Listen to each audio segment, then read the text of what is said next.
In the name of Allah, most gracious, most merciful. All praise and thanks are due to Allah, and peace and blessings be upon His Messenger. Assalamu alaikum wa rahmatullahi wa barakatuh. Since this topic is very serious, I request you to please pay attention. Divorce in Islam is the most hateful thing to Allah of all permissible things. Divorce should be resorted to only in extreme cases of necessity, and that too must follow certain stringent conditions and procedures. The conditions are: one must resort to divorce in a proper and decent manner only after having exhausted all efforts of proper reconciliation and mediation. 2. One must be in a sober state of mind and having clear intention to divorce without any force. Divorce is invalid if given in a fit of anger while he lost all control over himself, or due to the influence of intoxicants which he sinfully consumed, or he was forced by someone else to do so.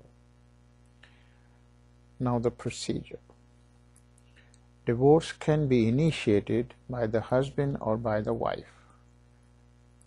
The husband can pronounce or give in writing the words of divorce, which is called talaq, to his wife. The wife can seek divorce from her husband, called khulq, but if he refuses to grant her request, then she can seek the dissolution of marriage through the court of law. After divorce, he will be responsible to provide her and their children, if any, maintenance during her iddah, which is waiting period. The wife can, however, divorce her husband if her husband give her that right either at the time of marriage or afterwards.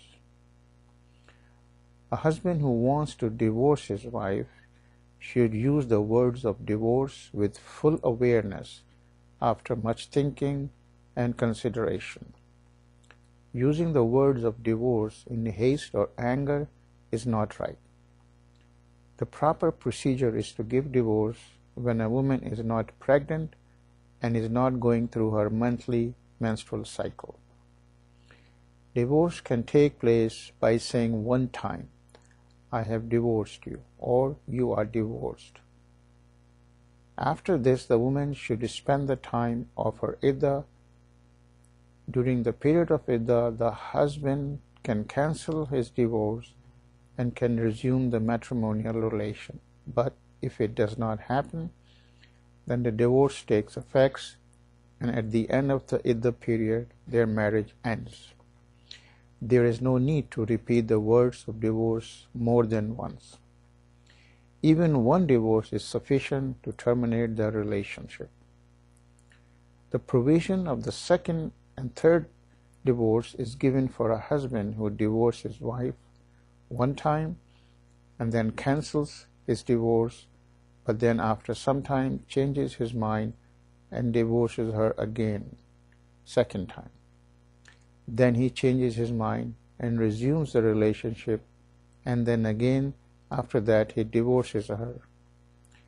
The Sharia says that now this relationship should end. Marriage is a serious matter. One cannot keep divorcing one's wife and returning her back.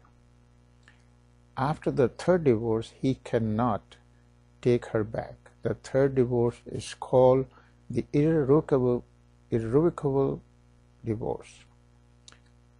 The wife now becomes forbidden to her husband completely. She cannot go back to this husband who has divorced her 3 times, unless she marries another person who out of his own free will divorces her, and then after the iddah and her previous husband wants to remarry. This is called halala in the language of the Sharia. This rule is given by the Sharia to reduce the occurrence of 3 divorces and to protect the honor of the women.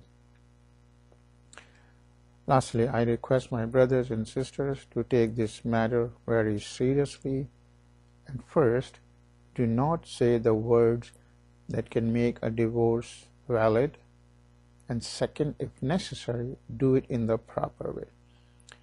Otherwise, you might not be divorced and living a life thinking that you are divorced, or you may be divorced and still living as wife and husband and committing sin.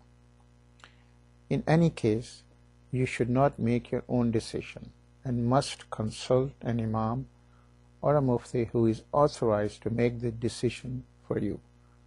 Assalamu alaikum wa rahmatullahi wa barakatuh.